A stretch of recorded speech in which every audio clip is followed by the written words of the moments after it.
ओम शांति। आज के महावाक्यों में बाबा बहुत गहरी गहरी बातें बता रहे हैं।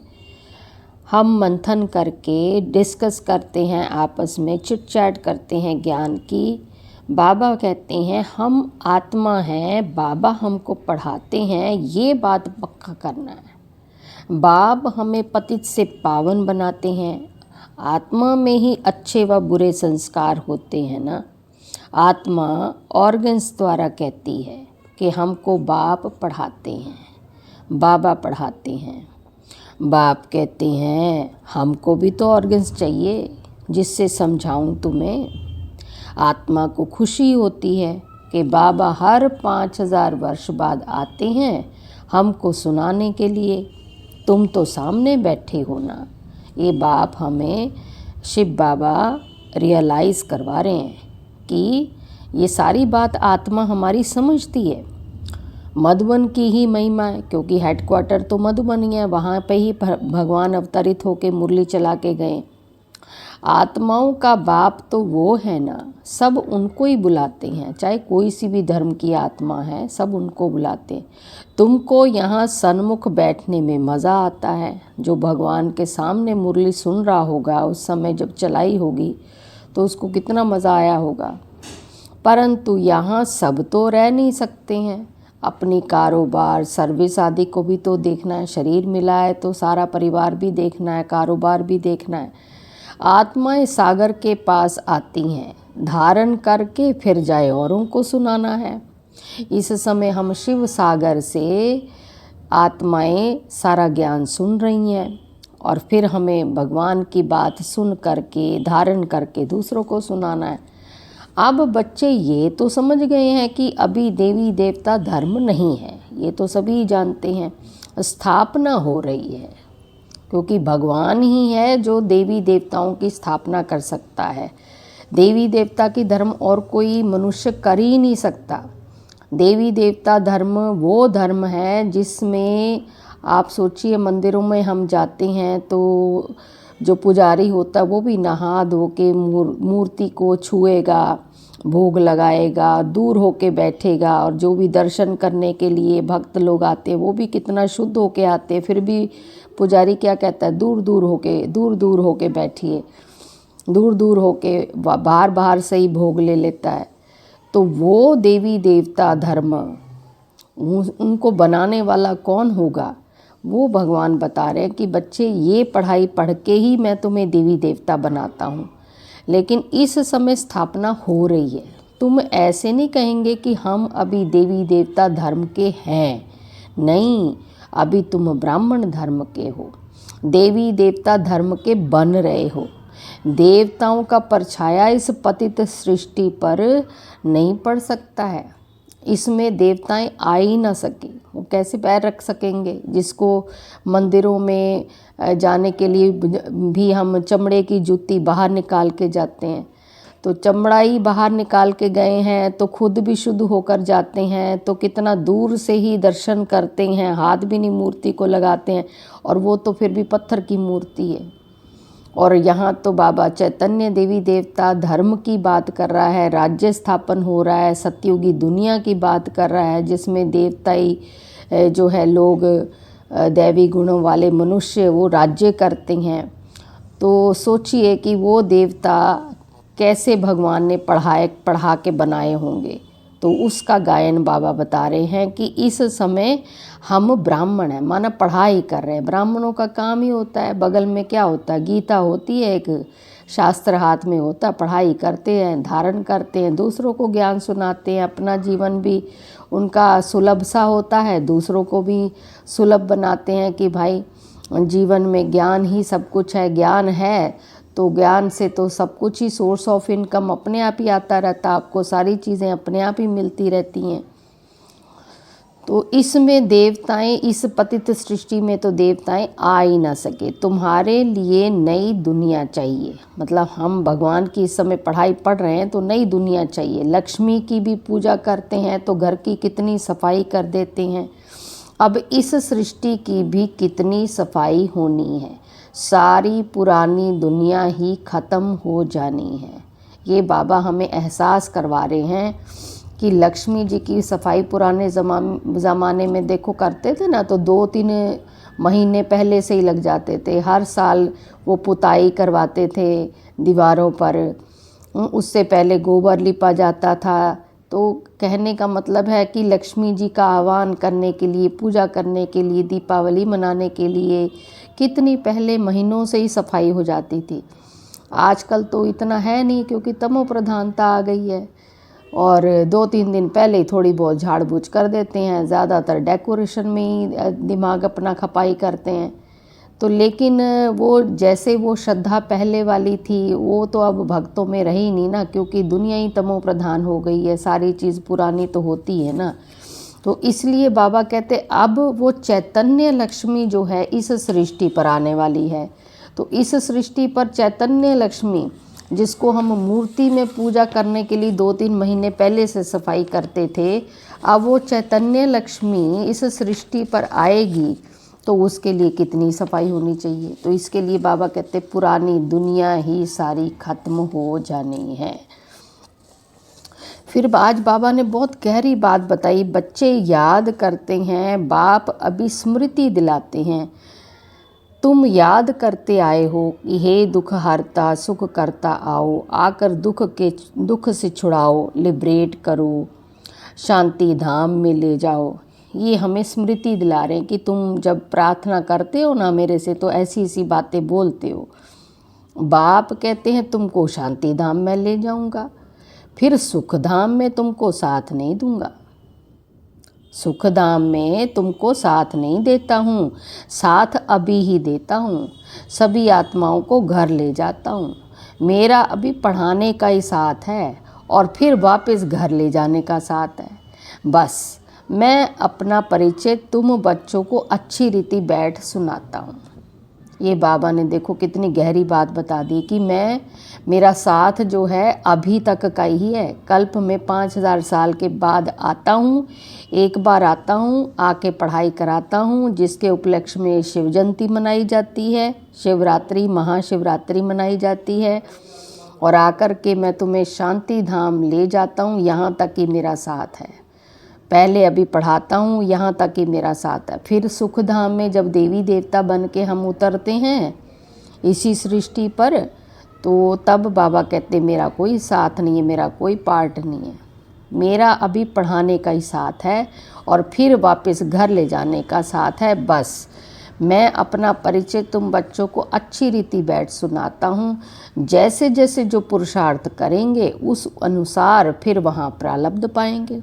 मैं तो इस समय तो मेरे लिए तो सारे ही राजे बच्चे हैं। मैं तो कोई नहीं कहता कि मेरा कोई बच्चा प्रजा बने, दास दासी बने, नौकर चाकर बने, साहूकार बने। मैं तो कहता हूँ मेरे सारे ही बच्चे राजा महाराजा बने, क्योंकि मेरे तो इस समय सारे ही बच्चे आँखों के तारे हैं, मेरे दिल के नूर हैं, मेरे मस्तक की मणि हैं, मेरे सिर के ताज हैं। तो बाबा अपने बच्चों की कितनी महिमा करते हैं। बाप है ना हमारा, लेकिन बाबा कहते फिर भी नंबरवार तो है ही है। पुरुषार्थ जैसा जैसा जो जो पढ़ाई करेगा, जो जो जितना मुझे अच्छी तरह से जानेगा, उस अनुसार फिर उसको प्रारब्ध मिलेगी, माना उस अनुसार उसको पद मिलेगा। अब समझ तो बाप बहुत देते हैं। जितना हो सके मुझे याद करो तो तुम्हारे भी कर्म विनाश होंगे और उड़ने के पंख मिल जाएंगे। आत्मा को कोई ऐसे पंख नहीं है। आत्मा तो एक छोटी बिंदी है ना। कि सोचने लग जाओ कि पंख दूसरे तरह के जैसे पक्षियों के होते हैं वैसे पंख सोचने लग जाओ, या फिर परियों के जैसे पंख होते हैं, वो वाले पंख नहीं बाबा कहते। पंख कौन से? हिम्मत के पंख, ज्ञान और योग के पंख, उमंग उत्साह के पंख, ये पंख मिल जाते हैं जब हमारे विकर्म विनाश हो जाते हैं ना, आत्मा हल्की हो जाती है। तो वो बता रहे बाबा कि आत्मा तो एक छोटी बिंदी है। किसको ये पता ही नहीं है कि आत्मा में कैसे 84 जन्मों का पाठ नूंदा हुआ है। ना आत्मा का किसी को परिचय है, ना परमात्मा का परिचय है। तब बाप कहते हैं, बड़ी गहरी बात फिर से बोल रहे हैं, क्या कहते हैं? मैं जो हूँ, जैसा हूँ, मुझे कोई भी जान नहीं सकता है। कैसे जान सकता है? मेरे द्वारा ही मुझे और मेरी रचना को जान सकते हैं। मैं ही आकर तुम बच्चों को अपना परिचय देता हूँ, आत्मा क्या है वो भी समझाता हूँ। तो इनको सोल रियलाइजेशन कहा जाता है। कितनी बड़ी बात बोल दी कि भगवान को हम द्वापर से ढूंढते आए, इतने यज्ञ तप भक्ति किया, लेकिन भगवान जब तक खुद आके अपना परिचय नहीं देता है तब तक हम भगवान को जान ही नहीं सकते। इसीलिए शिवरात्रि का त्यौहार भी कलयुग के अंत में ही मनाया जाता है, क्योंकि शिव का अवतरण ही धर्म की ग्लानि के समय होता है, इसीलिए महाशिवरात्रि मनाई जाती है। तो बाबा कहते हैं मैं आके फिर तुम आत्माओं का भी परिचय बताता हूँ कि तुम कौन हो। तुम तो देही समझ रहे हो अपने आप को, लेकिन हो तुम आत्मा। तो इसको सोल रियलाइजेशन कहा जाता है, क्योंकि आत्मा तो जलती मरती नहीं, भ्रुकुटी के बीच में चमकता सितारा है वो तो बाबा कहते आत्मा भ्रुकुटी के बीच में रहती है। कहते भी हैं भ्रुकुटी के बीच चमकता है अजब सितारा, परंतु आत्मा क्या चीज़ है ये बिल्कुल कोई नहीं जानते हैं। जब कोई कहते हैं कि आत्मा का साक्षात्कार हो तो उन्हें समझाओ कि तुम तो कहते हो ना भ्रुकुटी के बीच स्टार है, तो स्टार को क्या देखेंगे? अब टीका भी स्टार का ही देते हैं, चंद्रमा में भी स्टार दिखाते हैं। वास्तव में आत्मा है स्टार, माना उसकी रोशनी जो चमकदार किरणों के रूप में, वो स्टार के रूप में है। अभी बाप ने समझाया है कि तुम ज्ञान स्टार्स हो। बाबा कहते हैं कि तुम ज्ञान के सितारे हो। बाकी वो सूर्य चांद सितारे तो मांडवे की को रोशनी देने वाले हैं, वो कोई देवताएं नहीं हैं। जैसे सूर्य और चंद्रमा को मानते हैं ना, आकाश में जो सूर्य चांद सितारे हैं, बाबा कहते जैसे कमरे को डेकोरेट करते हो ना तुम लोग, पंखा लगा के, सीनरी लगा के, बल्ब लगा के, ऐसे ही मैंने अपनी सृष्टि ये जो बनाई है इसको भी मैंने डेकोरेट किया है तुम्हें रोशनी देने के लिए। सूर्य चांद सितारे दिए हैं, मांडवे की ये रोशनियाँ हैं, ये कोई देवताएं थोड़ी हैं। लेकिन बाबा कहते भक्ति मार्ग में सूर्य को भी पानी देते हैं। भक्ति मार्ग में ये बाबा भी सब करते थे। कौन से बाबा? जिसके तन में भगवान ने अवतरण लिया, ब्रह्मा के तन में, तो ये ब्रह्मा बाबा भी बहुत ऐसे करते थे। सूर्य देवताए नमः, चंद्रमा देवताए नमः कहकर पानी देते थे। तो ये सब है भक्ति मार्ग। इसने तो बहुत भक्ति की हुई है ना, माना सबसे पहली सृष्टि की आत्मा है तो सबसे पहले पावन भी बनती है, तो पतित भी यही बनती है, तो भक्ति भी सबसे ज़्यादा यही करती है। नंबर 1 पूज्य तो नंबर 1 पुजारी बने हैं। अब नंबर तो गिनेंगे ना, रुद्रमाला के भी नंबर तो हैं ना, भक्ति भी जास्ती इसने ही की है। अब बाप कहते छोटे बड़े सब की वानप्रस्थ अवस्था है। अभी मैं सबको ले जाऊंगा और फिर यहाँ आएंगे ही नहीं। क्यों नहीं आएंगे? क्योंकि यहाँ पे वही आत्माएं आएंगी जो इस समय देवी देवता धर्म की पढ़ाई पढ़ रही हैं, जिनको जच रही है ये पढ़ाई, समझ में आ रही है या थोड़ी बहुत भी समझ में आ रही है, वो सारी देवी धर्म वाली आत्माएं वो जागृत हो रही हैं। बाकी शास्त्रों में जो दिखाते हैं प्रलय हुई, जलमयी हो गई, फिर पीपल के पत्ते पर श्री कृष्ण आया, तो बाप समझाते हैं सागर की तो कोई बात ही नहीं है, वहाँ तो गर्भ महल है। कौन से सागर में पीपल के पत्ते पे आएगा? बाबा कहते हैं सागर तो मैं हूँ ना इस समय, जिसको ज्ञान का सागर, प्रेम का सागर कहते हैं। तो पीपल का पत्ता जो दिखाया है भगवत गीता में, शास्त्रों में, वो है ये सारी धरती एक पीपल के पत्ते का शेप ले लेती है। तो इस पर भारत खंड ही केवल रह जाता है जिस पर श्री कृष्ण जी का गर्भ महल में जन्म होता है। तो जहाँ बच्चे बहुत सुख में रहते हैं, और यहाँ तो गर्भ जेल कहा जाता है। क्यों कहा जाता है जेल? वो बता रहे पापों की भोगना गर्भ में मिलती है ना। फिर भी बाप कहते हैं मन मना भाव, मुझे याद करो। प्रदर्शनी में कोई पूछते हैं कि सीढ़ी में और कोई धर्म क्यों नहीं दिखाते हैं, तो उनको बोलो औरों के 84 जन्म तो है ही नहीं है। अब सारी आत्माएं के 84 जन्म थोड़ी होएंगे कि सारी आत्माएं एकदम से सृष्टि पर आ गई और 84 जन्म लेके। किसी के 63 हैं, किसी के 70 हैं, किसी के 80 हैं, किसी के 82 हैं। अब ये बात तो हर कोई नहीं ना जानता, किसी के 40 हैं तो सारी आत्माएं नंबरवार आती हैं, वो धर्म पिताएं वो आते हैं, वो भी फिर नंबरवार आते हैं, उनके पीछे उनके धर्म वाले आते हैं। तो ये तो भगवान ने नाटक बनाया हुआ है, इसमें मनुष्य क्या बताएंगे। भगवान तो आके हमें बता रहा है कि ये सीढ़ी का चित्र मैंने तुम लोगों को समझाने के लिए बताया, क्योंकि इसमें 84 जन्मों की कहानी है। बाकी और लोगों को समझाने के लिए जिनके जितने जितने जन्म हैं उसके लिए मैंने सृष्टि चक्र बनाया है और ये झाड़ बनाया है, माना कल्प वृक्ष का। तो उसमें उनके धर्म दिखा सकते हो कि अपना धर्म खुद ही ढूंढ लो आप लोग कि आपका धर्म कब आया है, कितने टाइम बाद आ रहा है, अपना हिसाब निकाल लो तो आपके कितने जन्म हैं। तो इसलिए बाप तो सीधी सीधी बात बताते हैं, लेकिन लोग जो है समझने की कोशिश ही नहीं कर रहे हैं कि प्रदर्शनी में कोई पूछते हैं सीढ़ी में और कोई धर्म क्यों नहीं दिखाते हैं। बोलो औरों के 84 जन्म तो है ही नहीं है, सब धर्म झाड़ में दिखाए हैं, उससे तुम अपना हिसाब निकालो कि कितने जन्म लिए होंगे।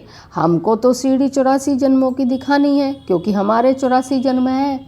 जिनको ये पढ़ाई जच रही है उनको तो पता लग रहा है कि भगवान पढ़ा रहा है।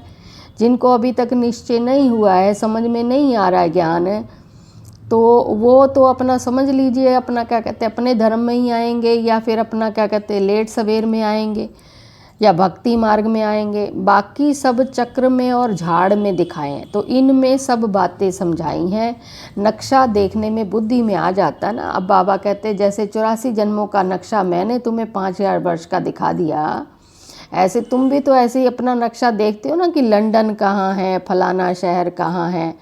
तो बाप कितना सहज कर समझाते हैं, सभी को यही बताओ कि 84 का चक्र कैसे फिरता है, क्योंकि सृष्टि 5000 वर्ष की है, 84 जन्म आत्मा लेती है, लेकिन सारी आत्माएं नहीं लेती हैं।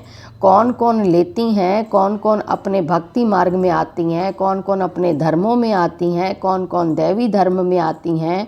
अब ये बात तो हर एक को समझ नहीं, लेकिन बाप तो वो सभी आत्माओं का है ना। ऐसा तो है नहीं है कि हाँ जी खाली देवी देवताओं का ही बाप है, या फिर और धर्मों का है नहीं है, या फिर भक्तों का नहीं है। अंत में वो बाप तो सबका ही है, क्योंकि एक ही घर में तो जाना है हम सब ने। यहाँ सृष्टि पे आके ही तो अपने अपने समय पे अपने पुरुषार्थ अनुसार पाठ बजाते हैं, लेकिन रहते तो हम एक ही घर में एक ही पिता के पास हैं। तो इसलिए बाबा कहते बाप तो मैं सभी का ही हूँ ना। तो इसलिए सभी को ये बताओ कि 84 का चक्र ऐसे फिरता है। अभी तमो प्रधान से सतो प्रधान बनना है, तो बेहद के बाप को याद करो तो तुम पावन बन जाएंगे, और फिर पावन बन पावन दुनिया में चले जाएंगे। अब कोई तकलीफ़ की तो बात ही नहीं है। जितना समय मिले बाप को याद करो तो पक्की टेव पड़ जाएगी। टेव माना आदत पड़ जाएगी, क्योंकि आत्मा का पिता वही है, चाहे वो आत्मा मुस्लिम की है धर्म की, चाहे बौद्ध धर्म की, चाहे हिंदू धर्म की, लेकिन है तो वो आत्मा ही ना। तो आत्मा को बाप को अपने याद करना ही करना है, क्योंकि उसी के साथ ही हमें वापस जाना है। तो बाप की याद में तुम दिल्ली तक पैदल जाओ तो भी थकावट नहीं होगी। सच्ची याद होगी तो देह का भान टूट जाएगा, फिर थकावट हो ही नहीं सकती। पिछाड़ी में आने वाले और ही याद में तीखे जाएंगे। तो ये बाबा को भी पता है कि इस समय जो आत्माएं हैं उनकी बुद्धि ज़्यादा शार्प होगी, वो जल्दी समझ जाएंगे, जैसे आप लोग इतना समझ रहे हो। तो इसलिए भगवान को भी अपने बच्चों पर नाज रहता है ना कि वो तीखे चले जाएंगे। तो आज की मुरली से ये मुरली मंथन हमने निकाला, जिसमें बाबा बहुत गहरी गहरी बातें बताते हैं कि हमें कैसे लक्ष्मी जी का आह्वान करने के लिए सफाई करते हैं। तो अब सृष्टि की भी सफाई हो रही है। बाकी पीपल के पत्ते पर तो ऐसे कोई श्री कृष्ण आता नहीं है, ये धरती ही उथल पाथल होती है, भूकंप वगैरह आते हैं तो एक पीपल के पत्ते का शेप ले लेती है। फिर बाबा कहते मैं तुम्हारे साथ शांति धाम तक ही जाऊंगा। अभी तक मेरा पढ़ाने तक का पाठ है और शांति धाम तक लेके जाने तक का पाठ है। सुख धाम में मेरा कोई पार्ट ही नहीं है, ना मैं तुम्हारे साथ आऊँगा। तो बहुत बड़ी बड़ी बातें बाबा गहराई की बताते हैं। अगर मंथन करें तो हमारी बुद्धि का ताला धीरे धीरे खुलता जाएगा और हम आगे बढ़ते जाएंगे। ओम शांति।